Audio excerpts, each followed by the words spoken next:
Everyone, तो स्वागत है आपका सीखने के सफ़र पे। और आज हम करने वाले लीड कोड का 231 क्वेश्चन, जो कि है पावर ऑफ 2। देखो, इसमें हमें क्या करना है। अगर जो भी हमें एन, ये हमारा इनपुट दे रखा है और ये हमारा आउटपुट है, ठीक है।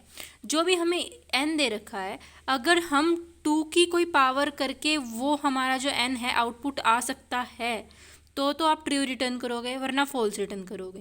जैसे कि 2 की पावर 0 करें तो हमारा 1 आ सकता है, एन 1 आ सकता है ना, तो ट्रू।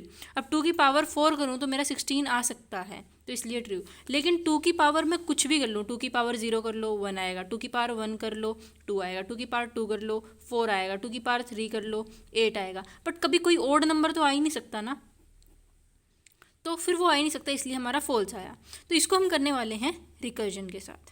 और उसको हम करेंगे कैसे, देखो। सबसे पहले हम रिकर्जन में बेस केस ढूंढेंगे। इसमें बेस केस क्या होगा कि जब भी हमें n जो है 1 के बराबर दे रखा होगा तो हम हमेशा ट्रू रिटर्न करेंगे। और जब भी हमें n 0 के बराबर दे रखा होगा, क्योंकि n इज इक्वल टू 0 कभी होता ही नहीं, 2 की पावर 0 भी 1 होता है, मतलब 2 की पावर कोई भी चीज़ 0 नहीं हो सकती, तो हम फॉल्स रिटर्न करेंगे, ठीक है। और तीसरी चीज़ मैंने कहा, कभी कोई ओड नंबर नहीं हो सकता, क्योंकि हमने सारे देख लो कभी भी ओड नंबर नहीं आता 2 की पावर में। या फिर तो फिर हम इसकी कंडीशन क्या लगा देंगे, इफ़ n% 2 यानी कि मॉडुलस होता है ये, इक्वल टू, अगर नॉट इक्वल टू 0 है तो फॉल्स रिटर्न करा दो, ठीक है। और अगर ऐसा कुछ भी नहीं है तो हम क्या रिटर्न कराने वाले हैं। अब ये हो गया रिकर्जन से, इस पावर, ये हमारे ऊपर वाले फंक्शन का नाम है, ऑफ 2 n डिवाइड बाई 2।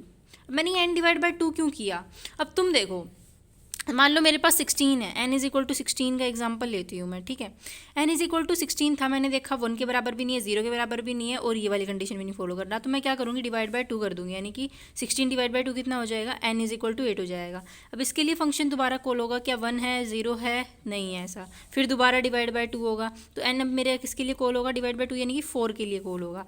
अब भी ये कंडीशंस फॉलो नहीं हो रही, फिर डिवाइड बाई 2 यानी कि 2 के लिए कॉल होगा, अब भी ये कंडीशंस फॉलो नहीं हो रही, फिर मेरा n 1 के लिए फॉलो होगा, ठीक है। अब देखो n इज इक्वल टू 1 जैसे ही ट्रू आ गया, अब जैसे हमें बेस केस मिल जाता है ना, तो हम उल्टी गिनती शुरू कर देते हैं, ठीक है।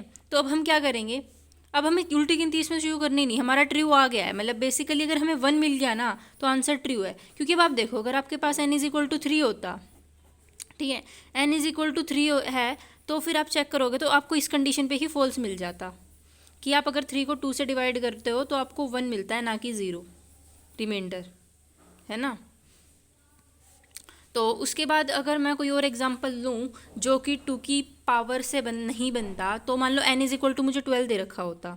अब आपको पता है कि 2 की किसी पावर का रिजल्ट 12 नहीं होता है, ठीक है। अब मैं इसके लिए चेक करती, ना 1 फॉलो कर रहा ना 0 फॉलो कर रहा, और ये इससे डिविजिबल होकर 0 ही रिटर्न करता है, तो ये भी नहीं है। तो मैं इसको डिवाइड बाई 2 से कॉल करूँगी, यानी कि n इज इक्वल टू 6 के लिए कॉल करूँगी, 12 डिवाइड बाई 2 6 होता है। फिर 6 के लिए कॉल किया तो 1 भी नहीं है, 0 भी नहीं है, और ये डिविजिबल भी है। फिर मैं इसको डिवाइड बाई 2 यानी कि 3 के लिए कॉल करूँगी। अब जैसे ही मुझे 3 मिल गया तो मेरी ये वाली कंडीशन हो गई और हमारा आंसर फॉल्स आ जाएगा। आई होप आपको अच्छे समझ में आ गया होगा। मिलते हैं नेक्स्ट वीडियो में अगले क्वेश्चन के साथ। Thank you so much, tata, bye bye.